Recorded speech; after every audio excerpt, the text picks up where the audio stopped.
What's up, Army? Welcome back to Redemption 46 Studios. I'm Nick. Keith. And I'm Curtis. You know the vibes. Y'all seen the thumbnail. Y'all seen the picture. Y'all know why y'all here. What do you think? August D. It's August D Day, Sugar Day, Yugi Day, whatever you want to get it. Happy birthday. It's that day. Happy birthday to my guy. Happy birthday. Let's jump into this. Hope there's another banger from D2. Let's see what we got. Let's jump 2 feet in. Let's go. Gotcha.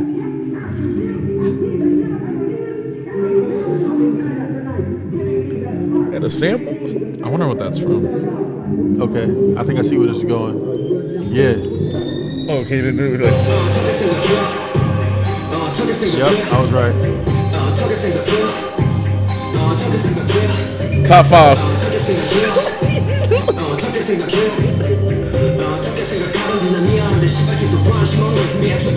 Here we go. Move. Oh, top 5, Kurt.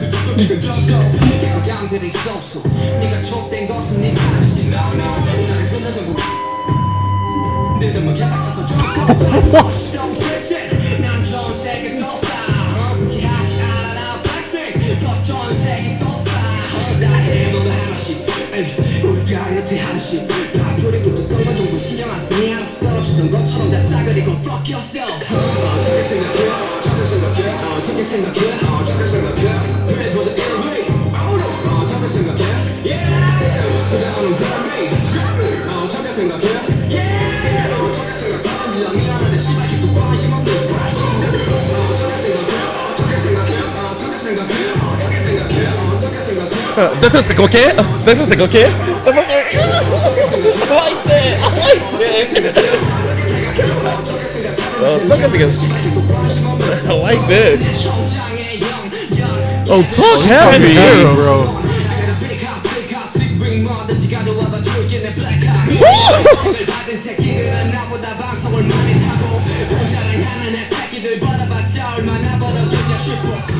Damn right. Talk your shit.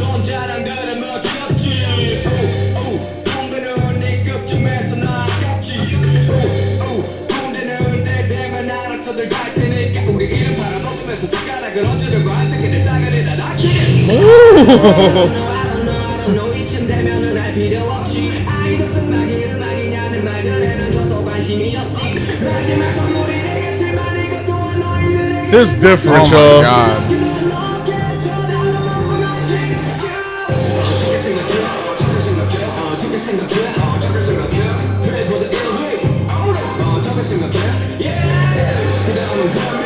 Yeah. It's definitely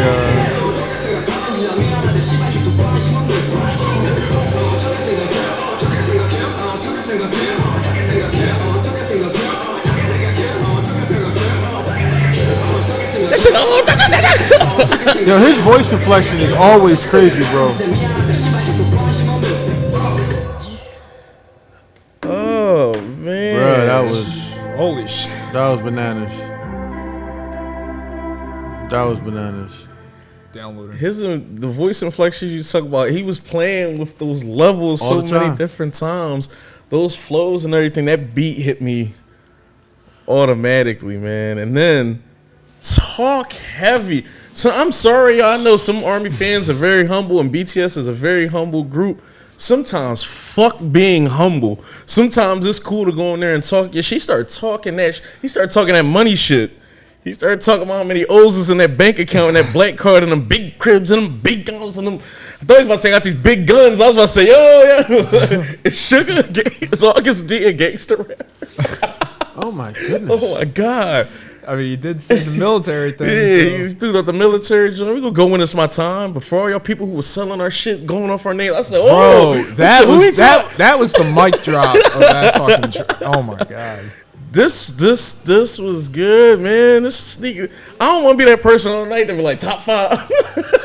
If they all track, did you say everyone's top 5? It's like 15. Top 15? It's the top 15. It's the Joe Budden joint and shit. But nah, this.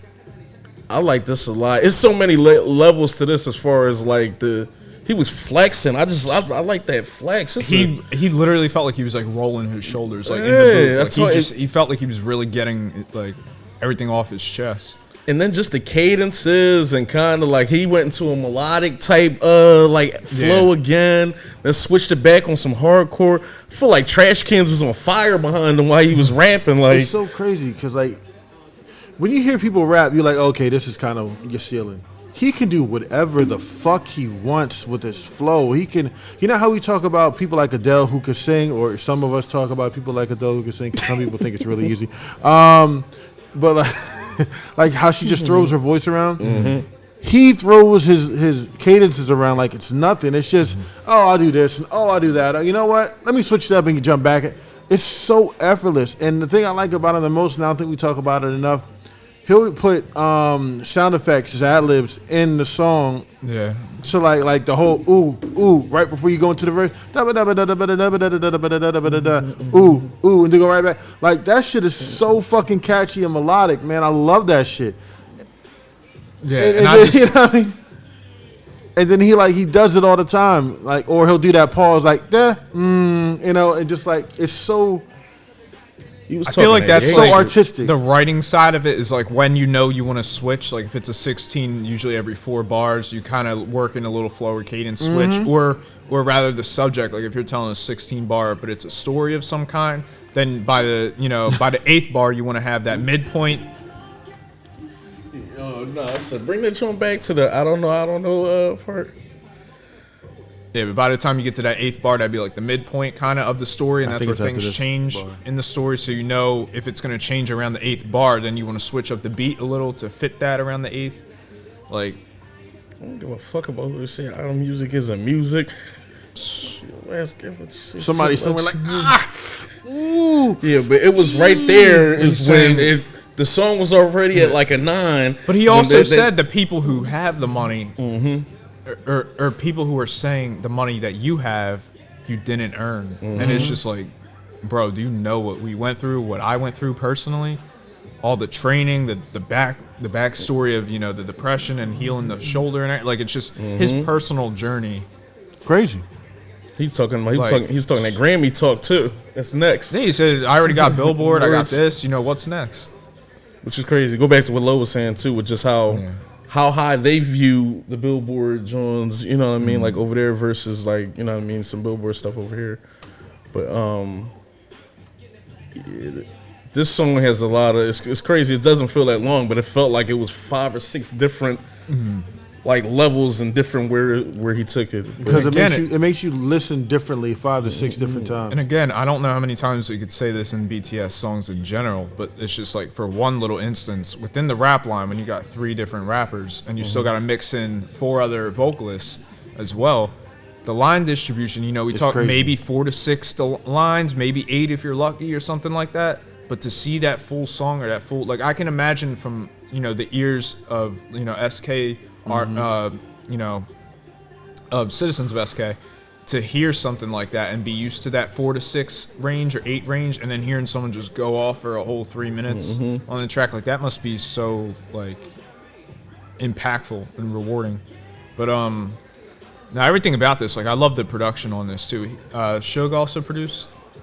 Oh, I'll look it up real quick. I was just curious. I imagine so. I caught the beat before it actually dropped. I'm like, okay, I hear where this is going.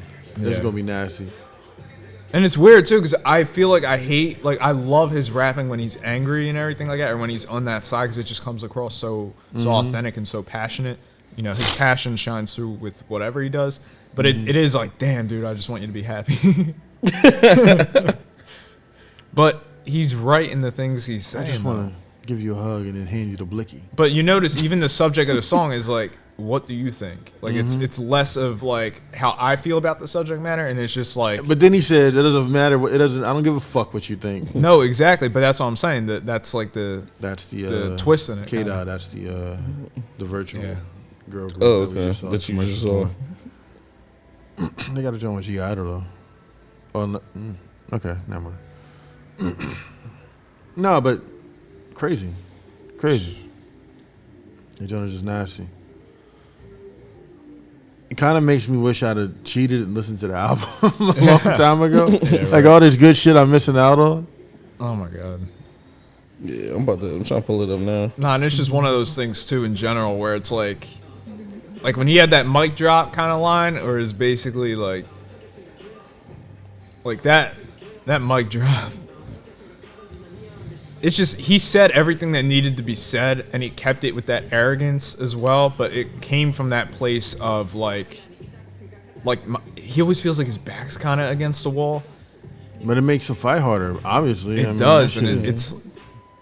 I love it, but it's like Captain such a, and Ghost Loop.